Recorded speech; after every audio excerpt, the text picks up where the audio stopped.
नमस्कार दोस्तों, आप सबों का स्वागत है। बिहार बोर्ड मैट्रिक परीक्षा के लिए सामाजिक विज्ञान का बहुत ही महत्वपूर्ण ऑब्जेक्टिव प्रश्न। पहला प्रश्न है, जलियांवाला बाग हत्याकांड किस तिथि को हुआ? जलियांवाला बाग हत्याकांड किस तिथि को हुआ? तो इस प्रश्न का उत्तर, अगर आप ऑप्शन को यानी ए समझ रहे हैं तो बिल्कुल सही समझ रहे हैं। 13 अप्रैल 1919 ईस्वी को हुआ था। अगला प्रश्न है, लखनऊ समझौता किस वर्ष हुआ? लखनऊ समझौता किस वर्ष हुआ? तो लखनऊ समझौता 1916 ईस्वी को हुआ है। ऑप्शन नंबर को सही है, 1916 ईस्वी को लखनऊ समझौता हुआ है। अगला प्रश्न है, रंपा विद्रोह कब हुआ? रंपा विद्रोह कब हुआ? तो रंपा विद्रोह भी 1916 में ही हुआ है। तो लखनऊ समझौता और रंपा विद्रोह 1916 ईस्वी में हुआ है, याद रखिएगा। अगला प्रश्न है आपका, दांडी यात्रा की शुरुआत कब हुई? दांडी यात्रा की शुरुआत कब हुई? तो 12 मार्च 1930 ईस्वी को, 12 मार्च 1930 ईस्वी को दांडी यात्रा की शुरुआत हुई थी। अगला प्रश्न है आपका, महात्मा गांधी दक्षिण अफ्रीका से भारत लौटा। महात्मा गांधी दक्षिण अफ्रीका से भारत कब लौटा? तो 1915 ईस्वी में, 1915 ईस्वी में लौटा। अगला प्रश्न है, प्रथम विश्व युद्ध कब आरंभ हुआ? प्रथम विश्व युद्ध कब आरंभ हुआ? तो 1914 ईस्वी में। प्रथम विश्व युद्ध कब आरंभ हुआ? 1914 ईस्वी में। अगला प्रश्न है, इटली एवं जर्मनी के एकीकरण के विरुद्ध निम्न में कौन था? तो इटली एवं जर्मनी के एकीकरण का विरुद्ध था ऑस्ट्रेलिया।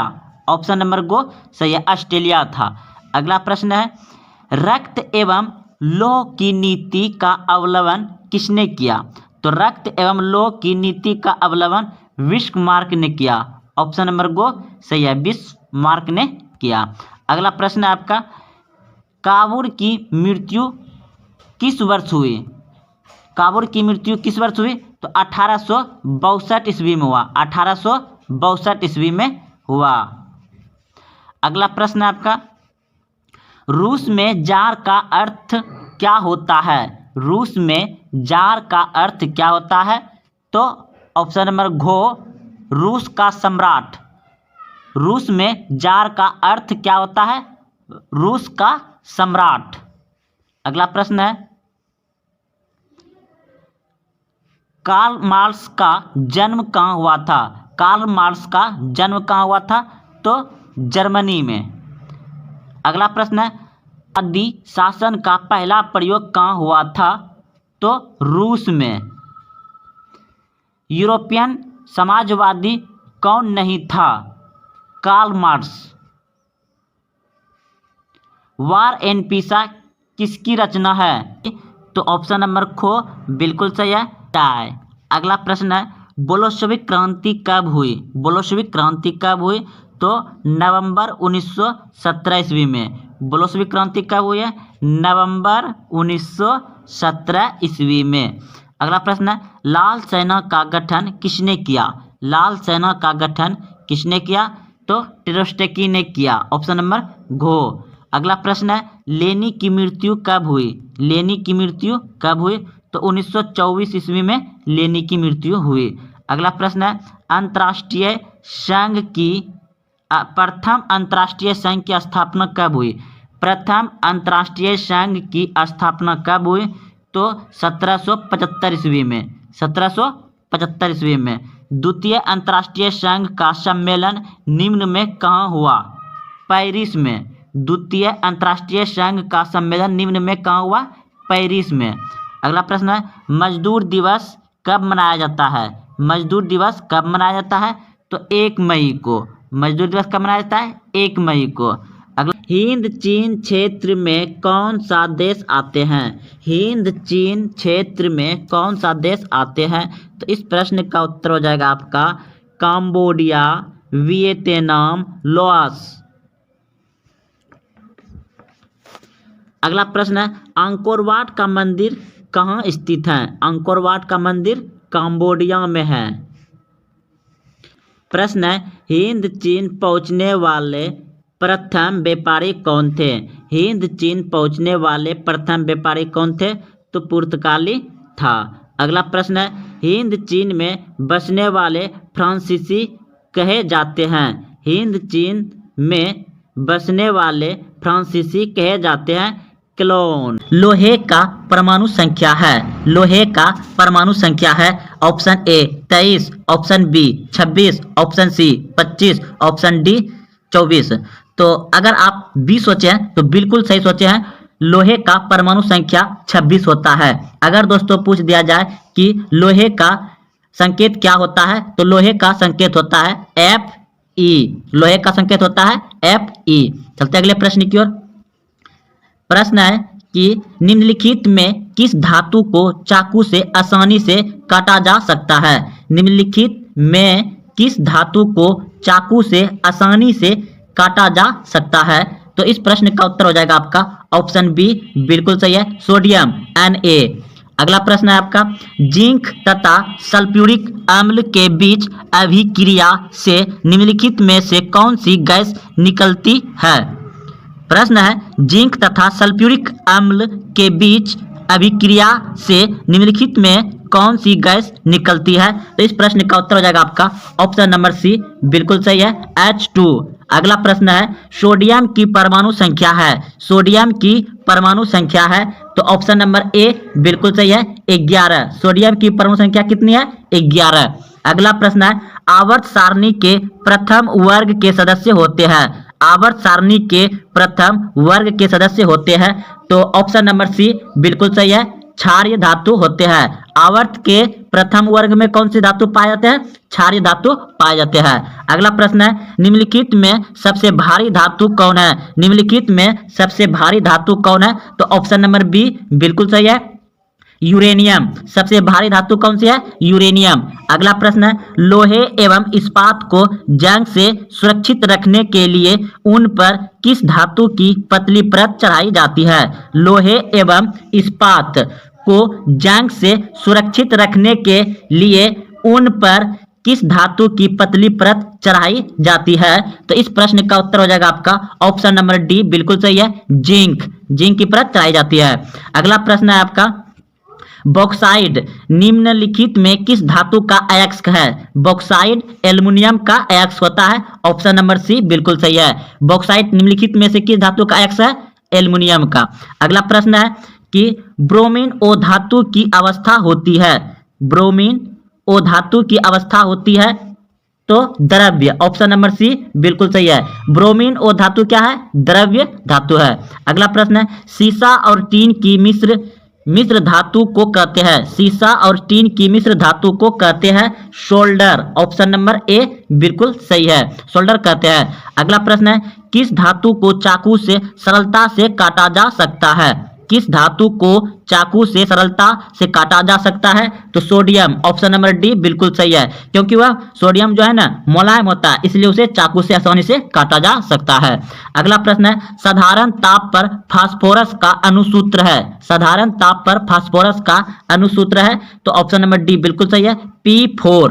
अगला प्रश्न आपका, बेकिंग सोडा का रासायनिक सूत्र है? बेकिंग सोडा का रासायनिक सूत्र है, तो ऑप्शन नंबर ए बिल्कुल सही है, NaHCO3। बेकिंग सोडा का रासायनिक सूत्र क्या होता है? NaHCO3, ऑप्शन नंबर ए सही है। अगला प्रश्न है आपका, निम्न में कौन ओ धातु विद्युत का सुचालक है? निम्न में कौन ओ धातु विद्युत का सुचालक है?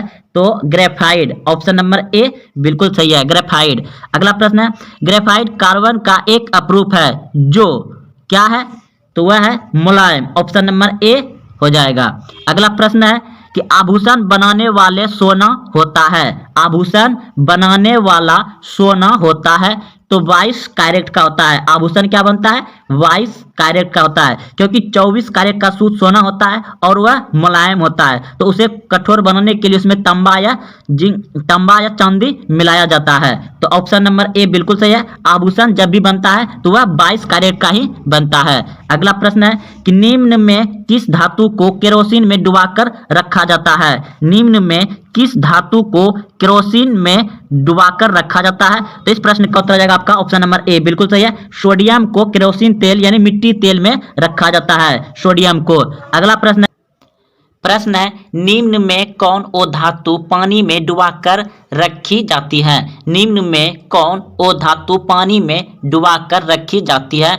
तो इस प्रश्न का उत्तर आ जाएगा ऑप्शन नंबर ए बिल्कुल सही है। श्वेत फास्फोरस, श्वेत फास्फोरस को पानी में डुबाकर रखी जाती है। अगला प्रश्न है आपका अम्लीय वर्षा के जल का पीएच मान क्या होना चाहिए? अम्लीय वर्षा के जल का पीएच मान क्या होना चाहिए? तो ऑप्शन नंबर बी बिल्कुल सही है।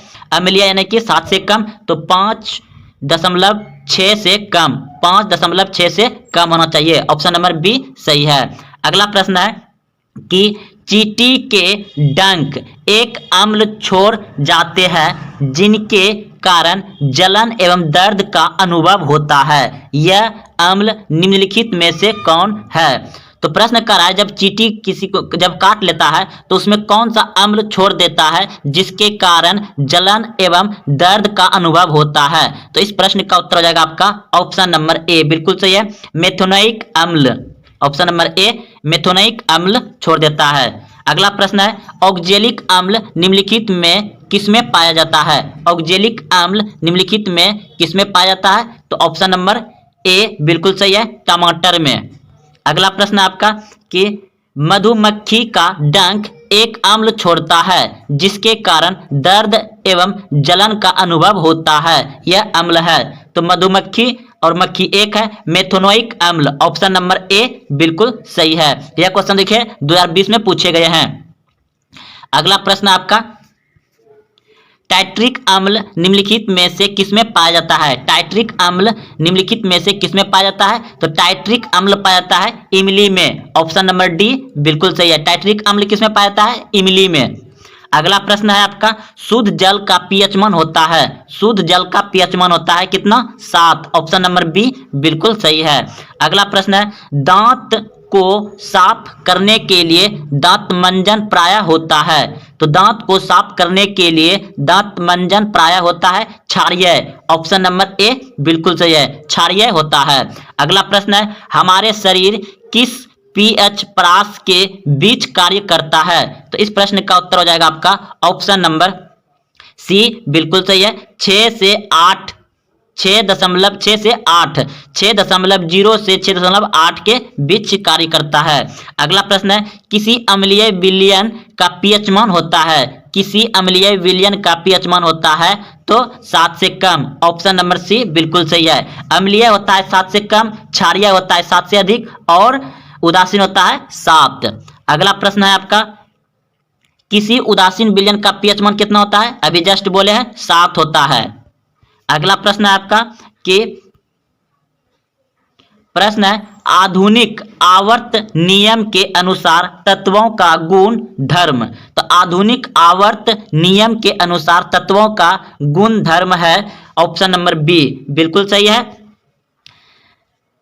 परमाणु संख्या का आवर्त फलन, परमाणु संख्या का आवर्त फलन, ऑप्शन नंबर बी सही है। अगला प्रश्न आपका सल्फर परमाणु की 72 कक्षा में इलेक्ट्रॉनों की संख्या कितनी होती है? प्रश्न को फिर से पढ़ते दोस्तों। सल्फर परमाणु की 72 कक्षा में इलेक्ट्रॉनों की संख्या कितनी होती है? तो इस प्रश्न का उत्तर हो जाएगा आपका ऑप्शन नंबर सी बिल्कुल सही है, 6 होती है। सल्फर परमाणु की 72 कक्ष यानी कि बाहर वाले कक्षों में इलेक्ट्रॉन संख्या कितनी होती है? 6 होती है, ऑप्शन नंबर सी सही है। अगला प्रश्न है निम्न में से कौन सा उपधातु है? निम्न में से कौन सा उपधातु है? तो जीई, ऑप्शन नंबर सी बिल्कुल सही है, जीई उपधातु है। प्रश्न है किसी कोष में इलेक्ट्रॉनों की अधिकतम संख्या होती है? किसी कोष में इलेक्ट्रॉनों की अधिकतम संख्या होती है? तो इस प्रश्न का उत्तर हो जाएगा ऑप्शन नंबर सी बिल्कुल सही है, 3n²। अगला प्रश्न है क्लोरीन के परमाणु की 72 कक्ष में इलेक्ट्रॉनों की संख्या कितनी होती है? क्लोरीन की 72 कक्ष में इलेक्ट्रॉनों की संख्या कितनी होती है? तो इस प्रश्न का उत्तर हो जाएगा आपका ऑप्शन नंबर सी, बिल्कुल सही है, 7 होती है, 7। अगला प्रश्न है, आवर्त सारणी में किस वर्ग में ऊपर से नीचे आने पर तत्व की धात्विक गुण क्या होती है? प्रश्न कर रहा है कि आवर्त सारणी में किसी वर्ग में ऊपर से नीचे आने पर तत्व के धात्विक गुण क्या होती है? तो इस प्रश्न का उत्तर हो जाएगा बढ़ता है। धात्विक गुण क्या होता है? बढ़ता है। जब हम ऊपर से नीचे आएंगे किसी आवर्त सारणी में तो तत्व का गुण धर्म जो होगा वो बढ़ता है। ऑप्शन नंबर ए सही है। अगला प्रश्न आपका कि वर्ग एक के तत्व कहलाते हैं, वर्ग एक के तत्व कहलाते हैं क्षार्य धातु। ऑप्शन नंबर ए बिल्कुल बी बिल्कुल सही है। वर्ग एक के तत्व क्या कहलाते हैं? क्षार्य धातु। ऑप्शन नंबर बी बिल्कुल सही है। अगला प्रश्न है, द्वितीय आवर्त में तत्वों के लिए कौन सा रोल महत्तम सेल है? तो इस प्रश्न का उत्तर हो जाएगा आपका ऑप्शन नंबर सी, बिल्कुल सही है, एम सेल। अगला प्रश्न है, एक पीएम यानी पिकोमीटर, एक पिकोमीटर बराबर होता है, एक पिकोमीटर बराबर होता है 10 पे पावर -12 मीटर होता है, एक पिकोमीटर बराबर। अगला प्रश्न है, आधुनिक आवर्त सारणी में 36 कतारों की संख्या है, आधुनिक आवर्त सारणी में 36 कतारों की संख्या है, तो ऑप्शन नंबर सी बिल्कुल सही है, 16। अगला प्रश्न है, आवर्त सारणी में कितने वर्ग है? आवर्त सारणी में कितने वर्ग है? तो 18 वर्ग है। आवर्त सारणी में कितने वर्ग है? 18। अगला प्रश्न है, अक्रिय तत्व कौन है? अक्रिय तत्व कौन है? तो इस प्रश्न का उत्तर हो जाएगा आपका ऑप्शन नंबर बी, बिल्कुल सही है, हीलियम। अक्रिय तत्व कौन सा है? हीलियम। देश के बांधों को किसने भारत का मंदिर कहा था? देश के बांधों को किसने भारत का मंदिर कहा था?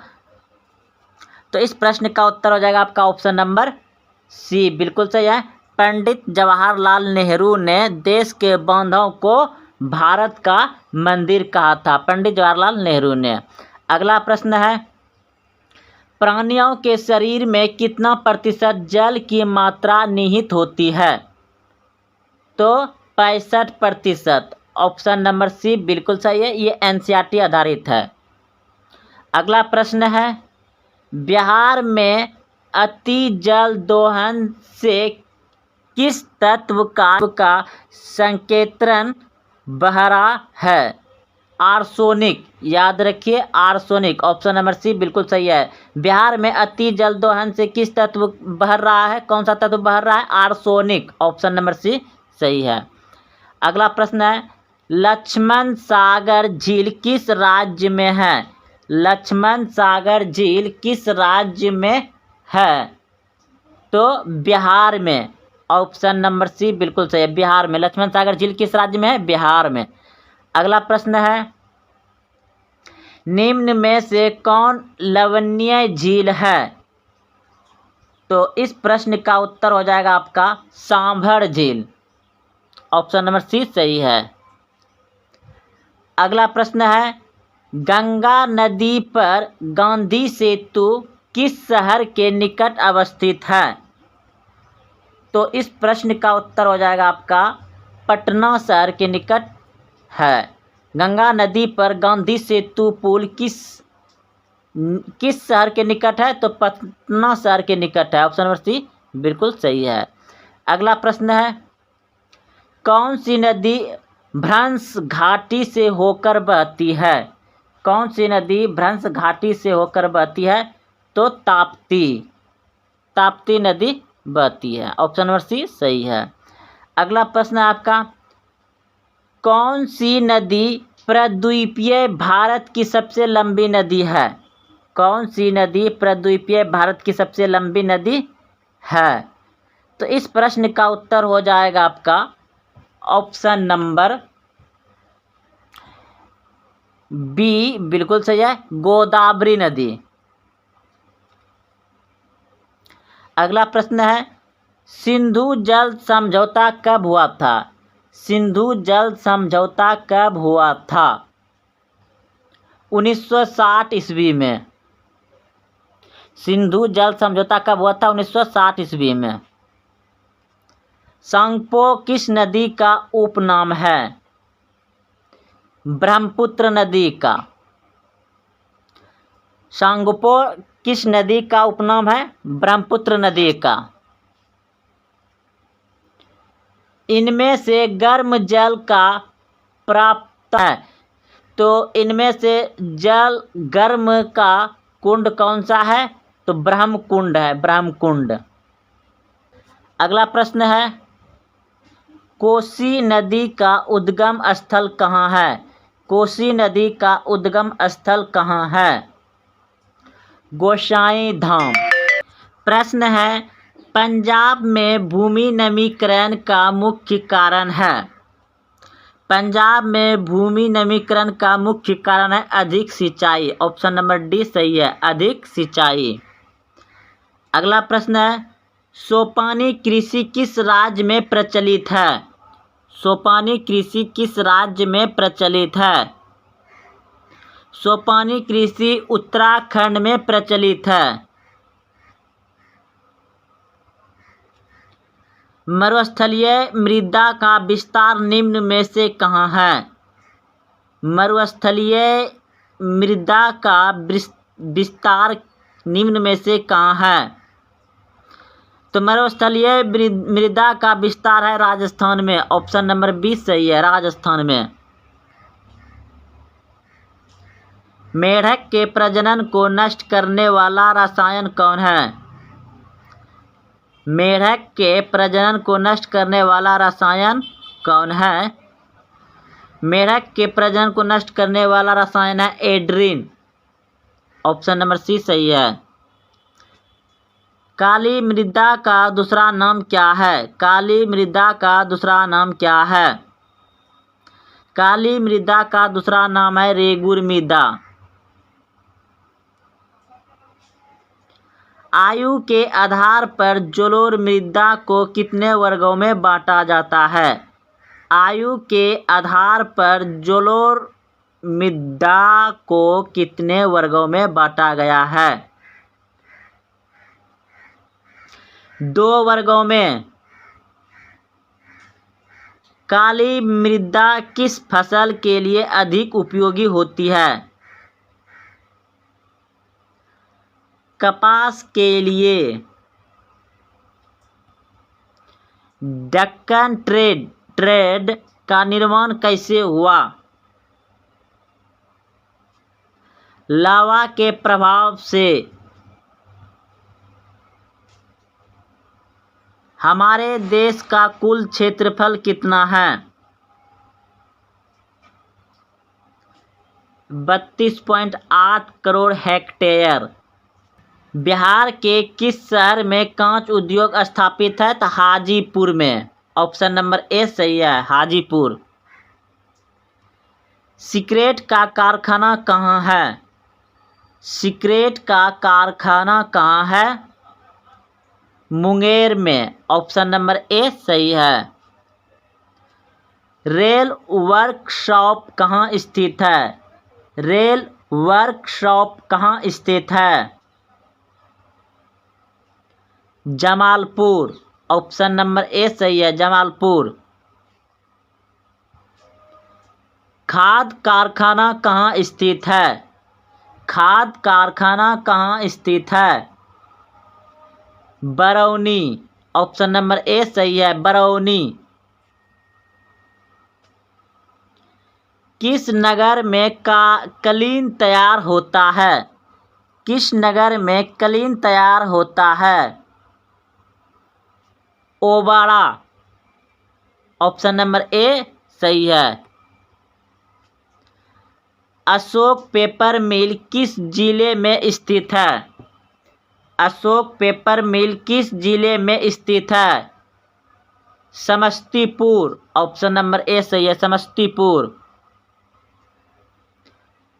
बिहार की पहली रेल लाइन थी। बिहार की पहली रेल लाइन थी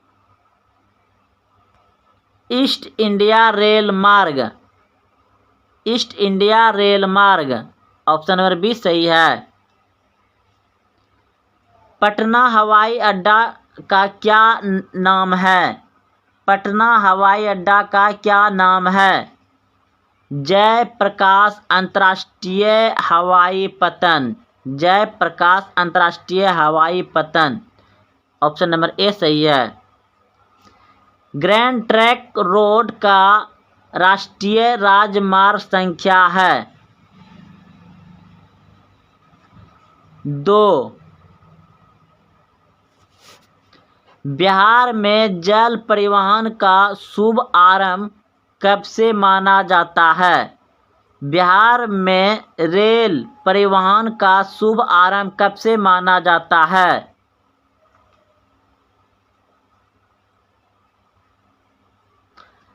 1860 ईस्वी से। 1860 ईस्वी से।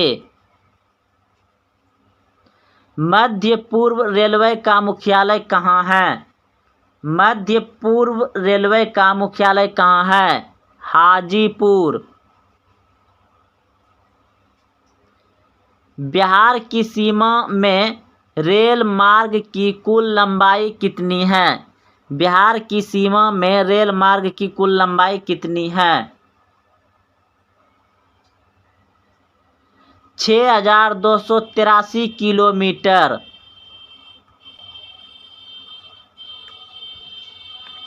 बिहार में रज्जू मार्ग कहाँ है? बिहार में रज्जू मार्ग कहाँ है? राजगीर। मंदार हिल किस जिले में स्थित है? मंदार हिल किस जिले में स्थित है? भागलपुर। राष्ट्रीय पोत संस्थान पटना के किस घाट पर स्थित है? राष्ट्रीय पोत संस्थान पटना के किस घाट पर स्थित है? महेंद्रू घाट। ऑप्शन नंबर ए सही है। निम्नलिखित में से कौन भारतीय किसान यूनियन के प्रमुख नेता थे? निम्नलिखित में से कौन भारतीय किसान यूनियन के प्रमुख नेता थे? Mahendra Singh Tikait. Option number C सही है। अगला प्रश्न है, तारी विद्रोह आंदोलन निम्नलिखित में से किस प्रांत से शुरू किया गया था? तारी विरोधी आंदोलन निम्नलिखित में से किस प्रांत से शुरू किया गया था? तो इस प्रश्न का उत्तर होगा आपका ऑप्शन नंबर सी बिल्कुल सही है। आंध्र प्रदेश से तारी विद्रोह आंदोलन शुरू किया गया था। आंध्र प्रदेश से। नर्मदा घाटी परियोजना किस राज्यों से संबंधित है? नर्मदा घाटी परियोजना किन राज्यों से संबंधित है? तो इस प्रश्न का उत्तर हो जाएगा आपका गुजरात, महाराष्ट्र, मध्य प्रदेश। नर्मदा घाटी परियोजना किन राज्यों से होकर संबंधित है? यह बहती है Gujarat, Maharashtra, Madhya Pradesh. Option number D सही है। प्रश्न है, सूचना के अधिकार आंदोलन की शुरुआत कहाँ से हुई? सूचना के अधिकार आंदोलन की शुरुआत कहाँ से हुई? तो इस प्रश्न का उत्तर हो जाएगा आपका राजस्थान। ऑप्शन नंबर ए बिल्कुल सही है, राजस्थान।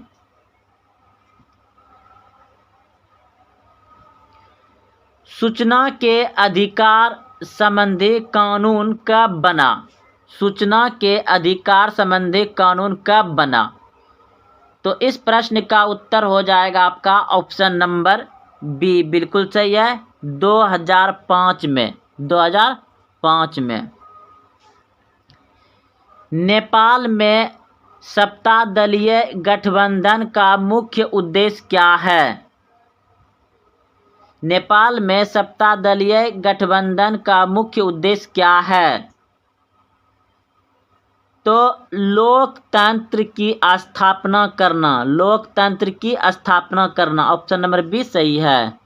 रुपया किस देश की मुद्रा है? रुपया किस देश की मुद्रा है? तो आपके सामने ऑप्शन है कि भारत, पाकिस्तान, नेपाल, डी इनमें से सभी। तो दोस्तों रुपया इनमें सभी हो जाएगा, क्योंकि भारत में भी रुपया चलता है, पाकिस्तान में भी और नेपाल में भी। तो रुपया जो हो जाएगा भारत, पाकिस्तान, नेपाल इन सभी देशों में चलता है। तो ऑप्शन नंबर डी बिल्कुल सही है।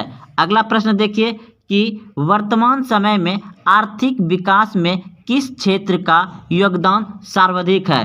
तो वर्तमान समय में आर्थिक विकास में किस क्षेत्र का योगदान सर्वाधिक है? तो ऑप्शन नंबर सी बिल्कुल सही है, सेवा क्षेत्र से। अगला प्रश्न देखिए, प्रश्न है भारत में योजना आयोग का गठन कब हुआ?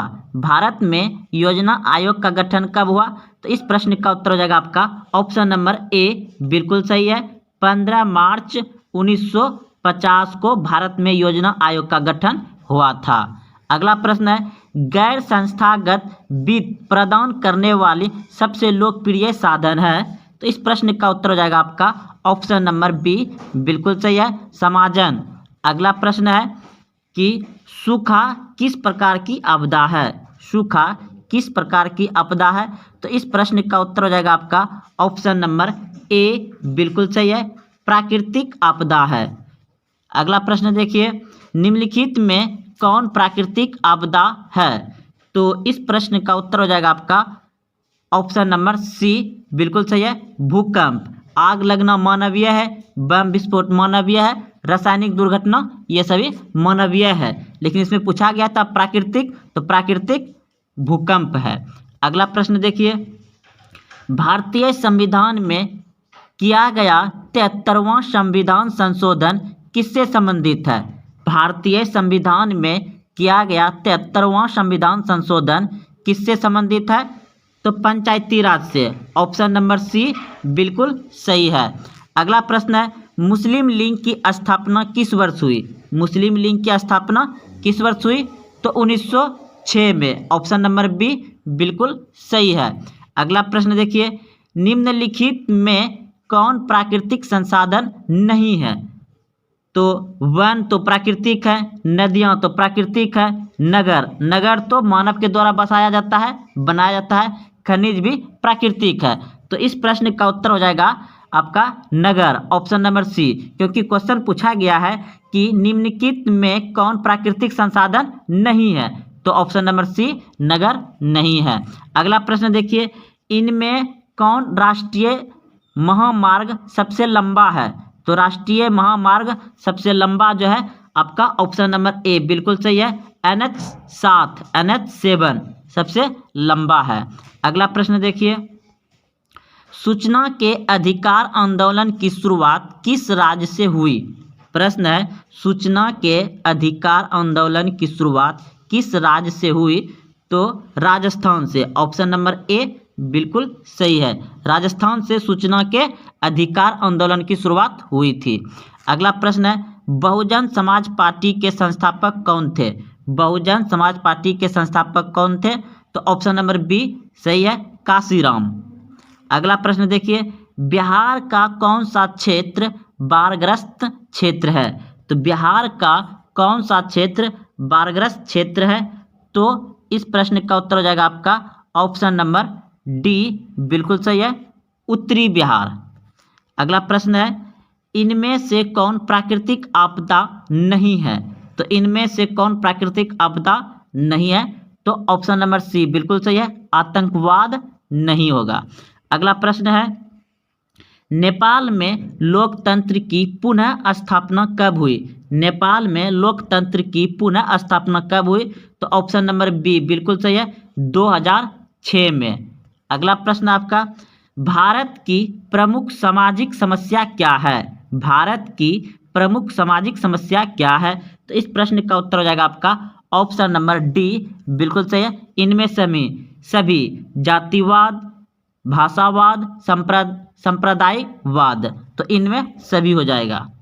अगला प्रश्न है भारत में वित्तीय वर्ष कहा जाता है? भारत में वित्तीय वर्ष कहा जाता है? तो इस प्रश्न का उत्तर हो जाएगा आपका ऑप्शन नंबर सी बिल्कुल सही है, 1 अप्रैल से 31 मार्च तक भारत में वित्तीय वर्ष कहा जाता है। 1 अप्रैल से 31 मार्च, ऑप्शन नंबर सी सही है। अगला प्रश्न आपका, वैश्वीकरण का अर्थ है, तो इस प्रश्न का उत्तर हो जाएगा आपका ऑप्शन नंबर बी बिल्कुल सही है। व्यापार, पूंजी, तकनीकी हस्तांतरण, सूचना प्रवाह द्वारा देश की अर्थव्यवस्था का विश्व अर्थव्यवस्था के साथ समन्वय। तो इस प्रश्न का उत्तर होगा आपका बी। अगला प्रश्न है, काजीरंगा राष्ट्रीय उद्यान किस राज्य में है? काजीरंगा राष्ट्रीय उद्यान किस राज्य में है? तो असम, ऑप्शन नंबर बी बिल्कुल सही है, असम में है। अगला प्रश्न है आपका, विश्व पर्यावरण दिवस कब मनाया जाता है? तो विश्व पर्यावरण दिवस 5 जून को मनाया जाता है, ऑप्शन नंबर ए सही है। अगला प्रश्न है आपका, कार्ल मार्क्स का जन्म कहाँ हुआ था? कार्ल मार्क्स का जन्म कहाँ हुआ था? तो इस प्रश्न का उत्तर हो जाएगा आपका ऑप्शन नंबर बी बिल्कुल सही है, जर्मनी में। अगला प्रश्न है, स्वराज दल के अध्यक्ष कौन थे? स्वराज दल के अध्यक्ष कौन थे? तो ऑप्शन नंबर डी बिल्कुल सही है, चित्तरंजन दास स्वराज दल के अध्यक्ष थे। अगला प्रश्न देखिए आपका, वियतनाम कब स्वतंत्र हुआ? वियतनाम कब स्वतंत्र हुआ? इस प्रश्न का उत्तर हो जाएगा आपका ऑप्शन नंबर बी बिल्कुल सही है, 1945 ईस्वी में वियतनाम स्वतंत्र हुआ। अगला प्रश्न है, महात्मा गांधी दक्षिण अफ्रीका से भारत कब वापस आए? महात्मा गांधी दक्षिण अफ्रीका से भारत कब वापस आया? तो इस प्रश्न का उत्तर हो जाएगा आपका ऑप्शन नंबर सी बिल्कुल सही है, 1915 ईस्वी में, 1915 ईस्वी में। अगला प्रश्न है आपका, भारत की आर्थिक व्यवस्था है, भारत की आर्थिक व्यवस्था है, तो भारत की आर्थिक व्यवस्था है आपका मिश्रित, ऑप्शन नंबर सी बिल्कुल सही है। भारत की आर्थिक व्यवस्था कैसी है? मिश्रित अर्थव्यवस्था है। अगला प्रश्न है, प्रश्न आपका, reserve bank of India, reserve bank of India की स्थापना कब हुई है? तो 1934 ईस्वी में हुआ है भारतीय रिजर्व बैंक।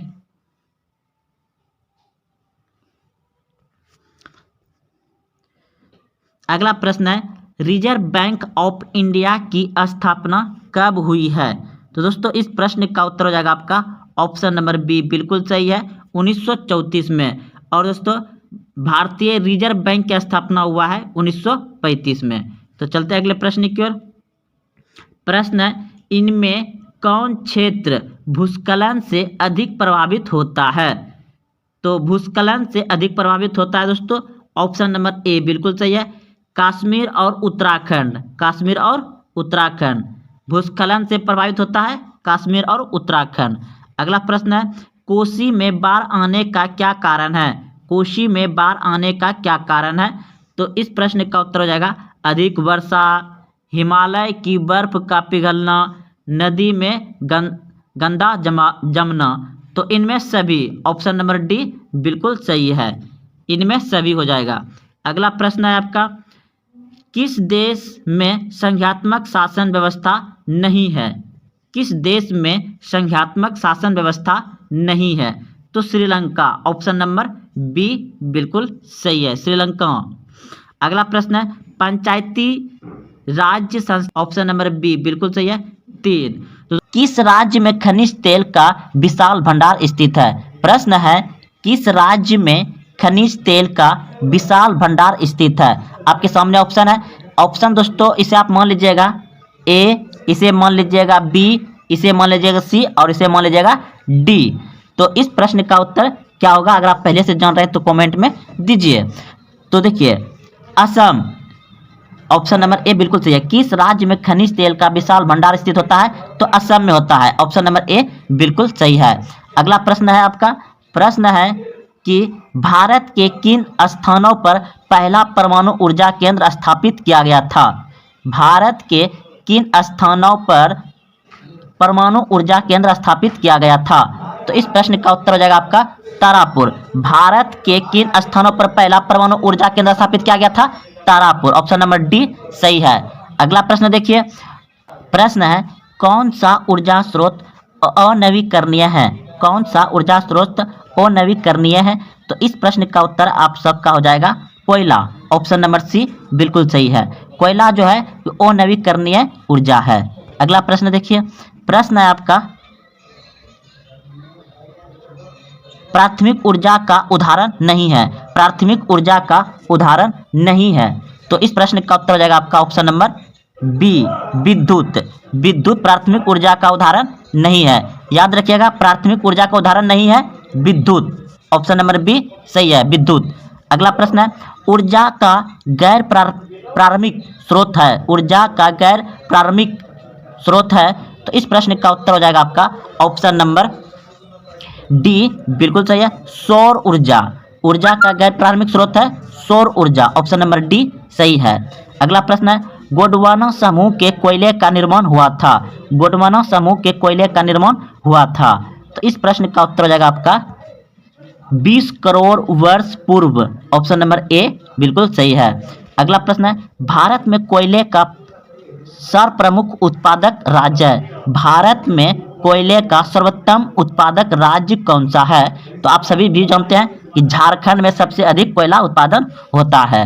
अगला प्रश्न है, सर्वोत्तम कोयले का प्रकार कौन सा है? सर्वोत्तम कोयले का प्रकार कौन सा होता है? तो दोस्तों आप सभी को हम लास्ट में बताएंगे कि कोयला कितने प्रकार के होते हैं और कोयला कहाँ कहाँ पाया जाता है। तो देखिए, तो सर्वोत्तम कोयला जो है कि दोस्तों आपका हो जाएगा ऑप्शन नंबर ए बिल्कुल सही है, एंथ्रासाइट। ऑप्शन नंबर ए बिल्कुल सही है। सर्वोत्तम कोयले का प्रकार कौन सा है? एंथ्रासाइट। अगला प्रश्न है, मुंबई हाई क्यों प्रसिद्ध है? मुंबई हाई क्यों प्रसिद्ध है? तो इस प्रश्न का उत्तर हो जाएगा आपका ऑप्शन नंबर सी बिल्कुल सही है, खनिज तेल हेतु। मुंबई हाई क्यों प्रसिद्ध है? खनिज तेल हेतु। अगला प्रश्न है, भारत का प्रथम तेल शोध कारखाना कहाँ स्थित है? भारत का प्रथम तेल शोध कारखाना कहाँ स्थित है? तो इस प्रश्न का उत्तर हो जाएगा आपका ऑप्शन नंबर बी सॉरी दोस्तों, इस प्रश्न का उत्तर हो जाएगा आपका डिगबोई। कहाँ हो जाएगा? डिगबोई। ऑप्शन नंबर सी बिल्कुल सही है। भारत का प्रथम तेल शोध कारखाना कहाँ स्थित है? डिगबोई। अगला प्रश्न है, प्राकृतिक गैस किस खनिज के साथ पाया जाता है? प्राकृतिक गैस किस खनिज के साथ पाया जाता है? तो इस प्रश्न का उत्तर हो जाएगा आपका ऑप्शन नंबर बी बिल्कुल सही है, पेट्रोलियम। प्राकृतिक गैस किस खनिज के साथ पाया जाता है? पेट्रोलियम के साथ। अगला प्रश्न है, भाखड़ा नांगल परियोजना किस नदी पर अवस्थित है? भाखड़ा नांगल परियोजना किस नदी पर अवस्थित है? तो इस प्रश्न का आपका उत्तर हो जाएगा ऑप्शन नंबर सी बिल्कुल सही है, सतलज नदी पर। अगला प्रश्न है, दक्षिण भारत की सबसे बड़ी नदी घाटी परियोजना है। दक्षिण भारत की सबसे बड़ी नदी घाटी परियोजना है, तो इस प्रश्न का उत्तर हो जाएगा आपका तुंगभद्रा। ऑप्शन नंबर ए बिल्कुल सही है, तुंगभद्रा। अगला है, ताप विद्युत केंद्र का उदाहरण है। ताप विद्युत केंद्र का उदाहरण है, तो इस प्रश्न का उत्तर हो जाएगा आपका बरौनी। ताप विद्युत केंद्र का उदाहरण क्या है? बरौनी। अगला प्रश्न है, यूरेनियम का प्रमुख उत्पादक स्थल है। यूरेनियम का प्रमुख, दोस्तों इस प्रश्न को बहुत अच्छे से याद रखिए क्योंकि बहुत बार पूछे गए हैं और यह VVI है। यूरेनियम का प्रमुख उत्पादक स्थल है Jaduguda. Jaduguda. Option number D बिल्कुल सही है, जादूगोड़ा। अगला प्रश्न है, एशिया का सबसे बड़ा परमाणु विद्युत घर। एशिया का सबसे बड़ा परमाणु विद्युत घर कहाँ है? तारापुर में। ऑप्शन नंबर ए बिल्कुल सही है, तारापुर में। अब देखिए दोस्तों, आपका आ गया यहाँ पे झारखंड राज्य के प्रमुख कोयले उत्पादक क्षेत्र का नाम बताइए। यह नाम अंकित कीजिए या लिखिए। प्रश्न को एक बार पढ़िए दोस्तों फिर से। झारखंड राज्य के प्रमुख कोयले उत्पादक क्षेत्र का नाम अंकित कीजिए या लिखिए। तो देखिए उत्तर में लिखिएगा, झारखंड राज्य के प्रमुख कोयले क्षेत्र निम्नलिखित है। तो पहला लिखिएगा झारिया, बोकारो, गिरिडीह, कर्णपुरा, रामगढ़। दोस्तों कितना हो गया? 1 2 3 4 5 जगह का नाम आप याद रखिएगा। अगर पूछेगा कि झारखंड में मुख्य कोयले उत्पादक क्षेत्र का नाम अंकित करें या लिखे, तो आप लिखिएगा झारिया, बोकारो, गिरिडीह, कर्णपुरा, रामगढ़। ये 5 हो गया आपका प्रमुख उत्पादक क्षेत्र जो कि झारखंड में कोयला उत्पादन होता है। और देखिए यहाँ पे है, कोयले के विभिन्न प्रकारों का नाम लिखिए। यह भी दोस्तों आपको 2 या 3 नंबर से प्रश्न पूछेंगे। कोयले के विभिन्न प्रकारों के नाम लिखिए। तो देखिए इस तरह से उत्तर में लिखिएगा। कोयले के चार प्रमुख प्रकार है, इस तरह से लिख दीजिएगा। उसके बाद 1 नंबर दीजिएगा या ए दे दीजिएगा। तो पहला हो जाएगा आपका एंथ्रासाइट, दूसरा हो जाएगा बिटुमस कोयला, बिटुमस, और तीसरा हो जाएगा लिग्नाइट, और चौथा हो जाएगा पीट कोयला। तो इस तरह से चारों आपका है, ये आपका 2 या 3 नंबर से पूछा जाएगा। अगला देखिए, पेट्रोलियम से किन किन वस्तुओं का निर्माण होता है। प्रश्न पूछेगा कि पेट्रोलियम से किन किन वस्तुओं का निर्माण होता है। तो आप लिखिएगा उत्तर में, पेट्रोलियम से निर्मित होने वाली वस्तुएं निम्न हैं। उसके बाद यहाँ से नंबर दे करके लिखिएगा। गैसोलीन, डीजल, केरासन तेल, स्नेहक ग्रीस, पेट्रोल, कृत्रिम रेशा, कीटनाशक एवं अन्य दवाइयाँ, साबुन, प्लास्टिक आदि। तो दोस्तों ये वीडियो बहुत महत्वपूर्ण है, और आप अपने दोस्तों में शेयर करें, लाइक करें, कमेंट करें, और हाँ, अभी तक चैनल को सब्सक्राइब नहीं तो चैनल को सब्सक्राइब कर लें। जय हिंद, जय भारत।